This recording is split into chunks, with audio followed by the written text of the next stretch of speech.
चलिए आइए आज से हम लोग एक नए टॉपिक पे बात करेंगे। आज से हमारा टॉपिक जो है वो हिस्ट्री का टॉपिक रहेगा। ठीक है, आज से हम लोग हिस्ट्री का प्रारंभ कर रहे हैं। आज से शुरुआत कर रहे हैं, किसका स्टार्ट कर रहे हैं, हिस्ट्री।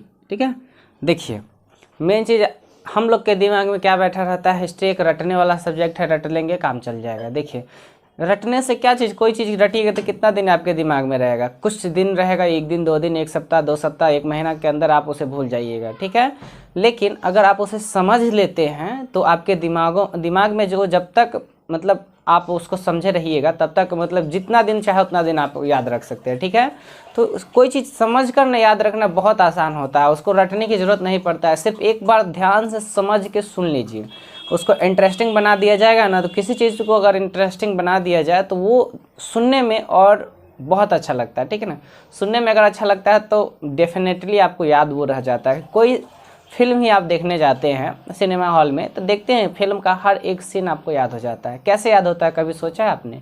नहीं, क्योंकि फिल्म में हम जो देखने जाते हैं ना तो उसमें हम अपने पूरे दिमाग को कंसंट्रेट कर लेते हैं। कुछ नया नया तो नया हमको देखने को मिलेगा ज़रूर, कुछ ऐसा सीन होगा जो देखने को हमको मिलेगा, नया होगा, नयापन होगा, कहानी नई होगी, इसमें गाना नया होगा, बहुत सारा चेंजिंग होगा जिससे हम याद कर लेते हैं। याद करते नहीं है लेकिन याद हो जाता है। वैसे ही हम लोग हिस्ट्री को समझेंगे। हिस्ट्री को याद नहीं करना है, हिस्ट्री हम आपको याद नहीं करवाएंगे ना हम आपको पढ़ाएंगे। ठीक है, आप सिर्फ देखिएगा, आपको समझ में आ जाएगा कि हिस्ट्री क्या है और इसके क्या मायने हैं आपकी ज़िंदगी में और हमारी ज़िंदगी में या सभी के ज़िंदगी में क्या मायने हैं, वो सारे चीज़ को यहाँ पे समझेंगे। ठीक है, तो चलिए शुरू करते हैं हिस्ट्री।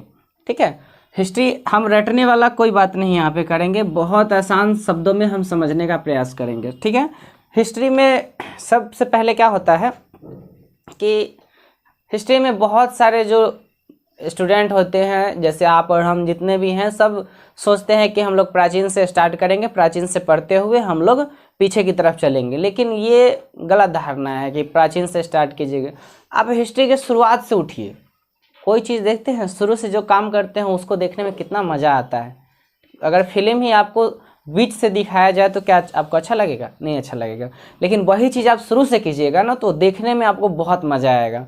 ठीक है, देखने में एकदम उसका कहानी, एकदम उसका ग्राउंड आप अपने दिमाग में आप बनाते चले जाइएगा। वैसे ही हिस्ट्री, मेरी मान्यता है कि आप हिस्ट्री को शुरू से ग्राउंड एकदम बेसिक बना के चलिए तो आपको पूरा हिस्ट्री का ग्राउंड पता चलते जाएगा ना, तो पता चलेगा कि हिस्ट्री कहाँ से कहाँ तक है।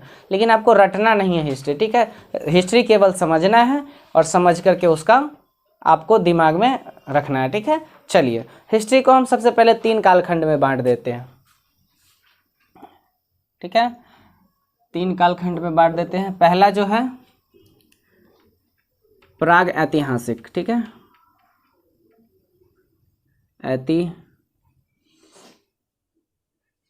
ऐतिहासिक। ठीक है, पहला प्राग ऐतिहासिक। दूसरा जो हम बांटेंगे उसको आध ऐतिहासिक। आध ऐतिहासिक। ठीक है, तीसरा जो है, तीसरा क्या करेंगे, तीसरा जो होगा उसको हम कहेंगे ऐतिहासिक।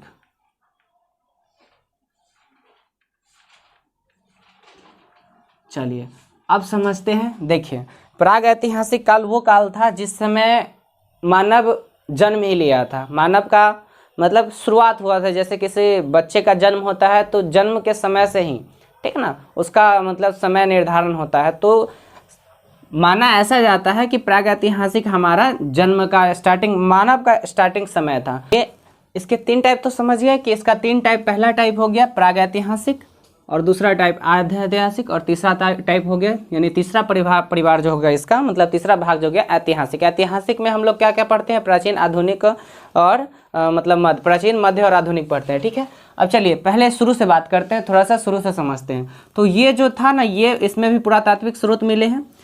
प्रागैतिहासिक में क्या मिला है, पुरातात्विक स्रोत, पुरातात्विक स्रोत मिला है। इसमें भी पुरातात्विक स्रोत मिला है। ठीक है, इसमें पुरातात्विक स्रोत मिला है।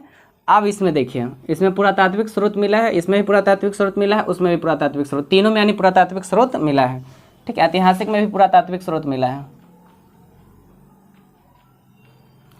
ठीक है, अब यहाँ पे देखिए, इसमें जो लिखा गया, इसमें क्या लिखा गया हो सकता है कि आप लोग कल्पना कीजिए कि जो प्राग ऐतिहासिक कालखंड है, क्या उसमें मतलब लिखने की कला विकसित हो गई थी? तो उसमें लिखने की कला विकसित नहीं थी, ठीक है, तो इसमें लिखा नहीं गया था, ठीक है। इसमें देखते हैं कि इसमें लिखा तो था लेकिन पढ़ले नहीं गया, लिखा तो लेकिन ऐसा ना लिख के गया कि अभी हम लोग उसको पढ़ ही नहीं पाए हैं, ठीक है। तो इसमें लिखा गया है लेकिन पढ़ा नहीं गया है, तो एक टिक इसमें मार देते हैं कि लिखा गया है लेकिन पढ़ा नहीं गया है। इसमें तो लिखित हैते है, लिखा भी गया है, इसमें पढ़ा भी गया है। तो पूछेगा क्वेश्चन कि कौन सा ऐसा कालखंड है, कौन सा ऐसा कालखंड है जिसमें लिखित स्रोत प्राप्त हुआ है, ठीक है, कौन से कालखंड से लिखित स्रोत प्राप्त हुआ है? तो वो कौन सा हो जाएगा? ऐतिहासिक। ऐतिहासिक से हमको लिखित स्रोत प्राप्त हुआ है, ठीक है। अब ऐसा पूछेगा कि ऐसा कौन सा कालखंड है, ऐसा कौन सा कालखंड है जिसमें लिखा गया है लेकिन पढ़ा नहीं गया? तो वो कौन सा हो जाएगा? आद ऐतिहासिक हो जाएगा, ठीक है। ऐसा फिर क्वेश्चन, अगला क्वेश्चन पूछेगा आपसे कि ऐसा कौन सा कालखंड है जो न लिखा गया है न पढ़ा गया? तो वो कौन सा हो जाएगा? प्राग ऐतिहासिक हो जाएगा। समझ गए यहाँ तक? ठीक है। इसमें और कुछ पॉइंट है वो समझते हैं। इस काल में इस जो प्राग ऐतिहासिक काल है इसको पाषाण काल कहा गया है। पाषाण काल, क्योंकि जब मानव इस धरती पे आया था तो उस समय सबसे पहले उन्होंने पत्थर का औजार बनाया और उसी से अपने भोजन के लिए जानवर को मारते थे और शिकार करके पेट पालन करते थे, ठीक है। तो सबसे पहले किस चीज़ का हथियार बनाया गया था? पत्थर का हथियार बनाया गया था। तो पत्थर के हथियार के कारण इस काल को पाषाण काल कहा जाता है। क्या कहा जाता है? पाषाण काल, यानी कि प्राग ऐतिहासिक को पाषाण काल कहा जाता है। अब पूछेगा कि पाषाण काल किसे कहा जाता है? तो पाषाण काल प्राग ऐतिहासिक को कहा जाता है, ठीक है। चलिए, अब यहाँ तक समझ गए। अब देखते हैं यहाँ पे इसके टाइप पढ़ते हैं। पहले हम क्या पढ़ेंगे? प्राग ऐतिहासिक पढ़ेंगे, उसके बाद आदि ऐतिहासिक, उसके बाद पढ़ेंगे ऐतिहासिक, ठीक है। तो सबसे पहले समझ गए कि हमको क्या क्या करना है। हिस्ट्री जो है, ठीक है ना, हिस्ट्री में को 3 टाइप में बांट दिए हैं, प्राग ऐतिहासिक, आदि ऐतिहासिक और ऐतिहासिक। जिसमें प्राग ऐतिहासिक में पुरातात्विक स्रोत मिले हैं, आदि ऐतिहासिक में भी पुरातात्विक स्रोत मिले हैं और ऐतिहासिक में भी पुरातात्विक स्रोत मिले हैं, ठीक है। इसमें लिखा गया है, इसमें जो लिपि है लिखी गई है, क्या लिखी गई है? नहीं लिखी गई है। क्या इसमें लिखा गया है? इसमें लिखा गया है लेकिन पढ़ा नहीं गया है। इसमें लिखा भी गया है और पढ़ा भी गया है, ठीक है। अब देखिए इसमें क्या मिला है, इसमें पत्थर के औजार मिले हैं, इसीलिए इसे क्या कहा गया है? पाषाण काल कहा गया है, ठीक है। अब थोड़ा सा यहाँ पे इसको विश्लेषित करते हैं, मतलब थोड़ा सा डिफाइन करते हैं, ठीक है। इसको मिटा देते हैं। नोट नहीं कीजिएगा आप लोग, बस देखते रहिए एक बार। नोट भी कर सकते हैं, आपकी इच्छा है, लेकिन नोट नहीं कीजिए, सिर्फ समझिए और वीडियो ख़त्म होने के बाद आप नोट कीजिएगा तो आपको ज़्यादा समझ में आएगा और वो ज़्यादा दिन तक आपके पास रहेगा, ठीक है। चलिए,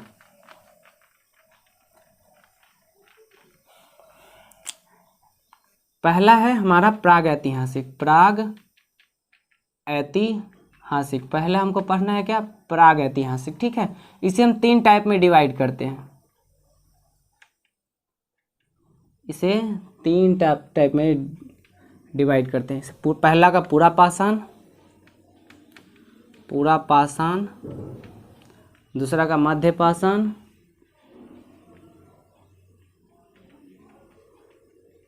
ठीक है, दूसरा मध्य पाषाण और तीसरा जो होगा वो नव पाषाण, ठीक है। अब यहाँ पे थोड़ा सा समझते हैं। जो पूरा पाषाण कालखंड था, ये कालखंड सबसे पहला वाला कालखंड हो जाएगा, ठीक है। चूँकि प्राग ऐतिहासिक का सबसे पहला टाइप में रखे हैं इसको, तो सबसे पहला वाला ये चला था 25 लाख से 12,000 तक चला था। कितना? 12,000। के का मतलब 1000 होता है, ठीक है। 12,000 मतलब समय था, इसका टाइमिंग था 25,000 से 12,000 साल तक ये चला था, ठीक है, ईयर तक चला था। ये था 12,000 से 5,000 तक चला था, 5K, ठीक है। इसी के अप्रोक्स चला था, 5 या 3 के अप्रोक्स ऐसा ही चला था, ठीक है। अब चलिए, जो नव पाषाण था वो 5K से मतलब 5K से चला था, अप्रोक्स के तक 1K तक, 2K मान के चलिए, 2K तक चला था, ठीक है। इसी के अकॉर्डिंग ये समय, इसका निर्धारण समय हम बता रहे हैं इसका, ठीक ना, कि कौन सा कालखंड कितना कितना दिन तक चला था वो हम आपको बता रहे हैं। तो पहला वाला पूछेगा कि पूरा पाषाण काल का समय कितना है? 25 लाख से 12,000 तक, और मध्य पाषाण का 12,000 से 5,000 तक, और नव पाषाण काल का समय क्या है? 5,000 से 2,000 तक इसका समय निर्धारण है। अब देखिए, पूरा पाषाण में आप एक चीज़ कल्पना कीजिए, तो उस समय भोजन का मुख्य स्रोत क्या रहा होगा? उस समय भोजन कैसे प्राप्त किया जाता होगा? तो उस समय जो भोजन प्राप्त किया जाता था, जानवरों को मार करके भोजन को क्या किया जाता था? प्राप्त किया जाता था। ठीक है, तो उस समय के कुछ कुछ विशेषता हम आपको पहले बताते हैं। तो उस समय के लोग कैसे रहे होंगे? तो उस समय के लोग सिर्फ खाने पे, मतलब खाना कैसे मतलब जुटाया जाए, खाना कैसे इकट्ठा किया जाए, इस पे वो लोग ज़्यादा ध्यान देते होंगे। ठीक है ना। तो उस समय के लोग खाना बदोश थे। क्या थे? खाना बदोश। उस समय के लोग क्या थे? खाना बदोश। खाना को इकट्ठा संग्रह करके खाना खाने वाले, यानी सिर्फ खाने पर वो लोग मतलब कि ज़्यादा निर्भर रहते थे। ठीक है, उस समय तो कुछ जानकारी थी नहीं। उस समय तो ऐसे मतलब हमारे पूर्वज थे कि जो सिर्फ खाने पे ही डिपेंड थे। कुछ ज़्यादा नॉलेज नहीं था उस समय, उसका दिमाग इतना विकसित नहीं था कि अभी जैसे हम लोग विकसित हुए हैं। तो आपको लगता है कि एक के बार में हम लोग विकसित हो गए? नहीं, ये विकास लाखों सालों की मतलब सतत प्रक्रिया के बाद हमको ऐसा माइंड हम लोग को डेवलप हुआ है। ठीक है, तो चलिए, उस समय के लोग क्या थे? खाना बदोश थे। उस समय देखिए वो सबसे पहले कहाँ आए थे? तो वो सबसे पहले अफ्रीका में आए थे। मानव का यहाँ से क्वेश्चन बनता है कि मानव का पालना किसे कहा जाता है? तो मानव का पालना अफ्रीका को कहा जाता है। किसे कहा जाता है? अफ्रीका को। ये ध्यान रखिएगा, मानव का पालना किसे कहा जाता है? अफ्रीका। ठीक है, क्वेश्चन आपसे हम पूछते हैं कि मानव का पालना किसे कहा जाता है? किसे मानव का पालना कहा जाता है? तो मानव का पालना कहा जाता है। ठीक है, लेकिन यहीं पे क्वेश्चन पूछेगा सभ्यता का पालना किसे कहा जाता है? तो सभ्यता का पालना एशिया को कहा जाता है। ध्यान से समझिएगा, सभ्यता का पालना क्वेश्चन पूछेगा तो एशिया को, और मानव का पालना यानी सबसे पहले मानव जो आया था वो अफ्रीका में आया था। समझ गए? अब चलिए कुछ और इसका जानकारी। उस समय के जो मतलब मानव थे वो खाना इकट्ठा करते थे। कैसे इकट्ठा करते थे? वो मांस जो इकट्ठा करते थे, जैसे मान के चलिए कि उस समय के जो व्यक्ति थे, जैसे मानव थे, उस समय के जो मानव थे, आदि मानव, वो खाना कैसे इकट्ठा करते थे? किसी के मतलब बड़ बुजुर्ग, कोई भी अभी के बड़ बुजुर्ग जो है, बड़े बुजुर्ग जो है वो बूढ़े हो जाते थे, तो उनको बचा करके वो अपने साथ रखते थे ताकि उन्हें जो है ना भोजन की प्राप्ति, असमय भोजन की प्राप्ति हो सके। जैसे हमेशा तो जानवर नहीं मिलेगा खाने के लिए, हमेशा तो शिकार हो पॉसिबल, ऐसा थोड़ा ना है कि हमेशा मतलब जानवरें मिलेगा भोजन के लिए, शिकार करेंगे तो जानवर मिल ही जाएगा, ऐसा नहीं है। कभी कभी नहीं मिलता था, तो उस समय मतलब वे अपने बड़े बुजुर्ग को खाने के तौर पे यूज करते थे, उनका मांस नोच कर खाते थे। क्योंकि उस समय उनका दिमाग डेवलप नहीं था, वो लोग नहीं समझते थे। लेकिन बाद में जैसे जैसे डेवलप होते गए, उस समय के बाद कुछ समय के बाद बहुत सा समय लगा डेवलप होने में, उसके बाद वो समझे और धीरे धीरे ऐसी परंपरा बनते चली गई। उस समय से वो इंसान का मांस खाना छोड़ दिए थे। ठीक है ना। चलिए, अफ्रीका सबसे पहले मानव कहाँ पे आया था? तो अफ्रीका में आया था। ठीक है, वो क्या थे? खाना बदोश थे, और वो भोजन को आखेट करते थे, संग्रह करते थे। ठीक है, तो आखेट, ठीक है, वो क्या करते थे? भोजन को आखेट करते थे। ठीक है, आग, सबसे पहले जो आग जला था ना, आग का खोज कौन से काल में हुआ था? पूरा पाषाण काल में आग की खोज हुई थी। ध्यान से देखिए, उस समय के मतलब मानव जो थे आखेट थे, जो भोजन को इकट्ठा करते थे।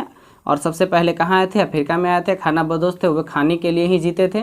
और वो कालखंड कितना से कितना चला था? 25 लाख से 12,000 तक चला था। और इसी समय में आग की खोज हुई थी। ठीक है, इसे पाषाण काल भी कहा जाता है। पाषाण काल भी कहा जाता है। इसे क्या कहा जाता है? पाषाण काल भी कहा जाता है। ठीक है, उस समय के जो हथियार थे वो बड़ा बड़ा था हथियार, जो पत्थर का जो हथियार वो लोग यूज करते थे वो बड़ा हथियार था। ठीक है, बड़ा बड़ा हथियार यूज करते थे, क्योंकि उस समय उसको डिजाइन थोड़ा ना बनाने आता था, उसके पास दिमाग था ही नहीं। कैसे मतलब वो क्या करते थे?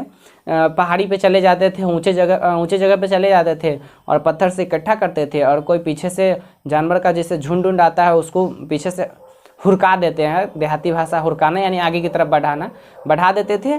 जैसे ही आगे आया, ऊपर समीप आया, ऊपर से पत्थर गिराते थे, उसी के अंदर दब करके जानवर से मर जाता था। वैसे ये सब भोजन का संग्रह करते थे। तो कुछ पॉइंट है, याद रखिए, ये सारे क्वेश्चन पूछे जाते हैं। तो पूछेगा कि पूरा पाषाण काल का कालखंड क्या है? तो 25 लाख से 12,000 साल तक है। ठीक है, वो क्या थे? खाना बदोश थे, तो वो खाना बदोश थे।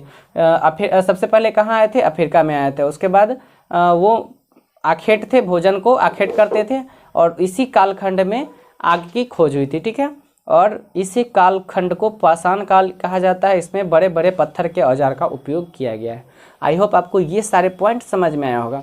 अब क्या कीजिए, आप क्या कीजिए कि इसे क्या करना है, इसे मिटा देंगे और आप अपने मन पे दिमाग में सोचिएगा और इसको खाली पॉइंट को आप लिखने का प्रयास कीजिएगा।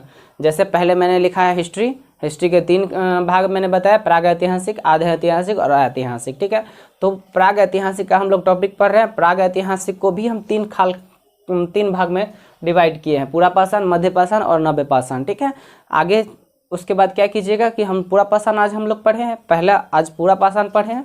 पूरा पाषाण में क्या करना है, पूरा पाषाण में सबसे पहला जो समय चला है 12 लाख से 5,000 तक चला है। ठीक है, उसके बाद मध्य पाषाण कितना से चला है, 12,000 से, सॉरी हाँ, पूरा पाषाण 25 लाख से 12,000 तक चला है। ठीक है, उसके बाद मध्य पाषाण चला है 12,000 से 5,000 तक ईस्वी तक चला है। उसके बाद नव पाषाण चला है 5,000 से 2,000 तक चला है।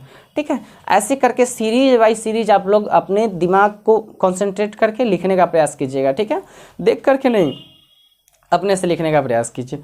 उसके बाद क्या है, उसके बाद ये कालखंड 25 लाख से 12,000 तक चला है। उसके बाद ये लिखना है कि ये खाना बदोश थे, सबसे पहले अफ्रीका में आए थे। ठीक है, अफ्रीका में सबसे पहले माना जाता है कि अफ्रीका में जन्म लिए थे मानव। ठीक है, उसके बाद ये आखिर थे, आग की खोज इसी में हुई थी, पूरा पाषाण में हुई थी आग की खोज, और इसे पाषाण काल कहा जाता है। और सबसे पहले बड़े बड़े पत्थरों का हथियार बनाया था पूरा पाषाण काल में। ठीक है, तो आई होप आपको ये सारी चीज़ समझ में आया होगा। मिलेंगे नेक्स्ट क्लास में। जय हिंद।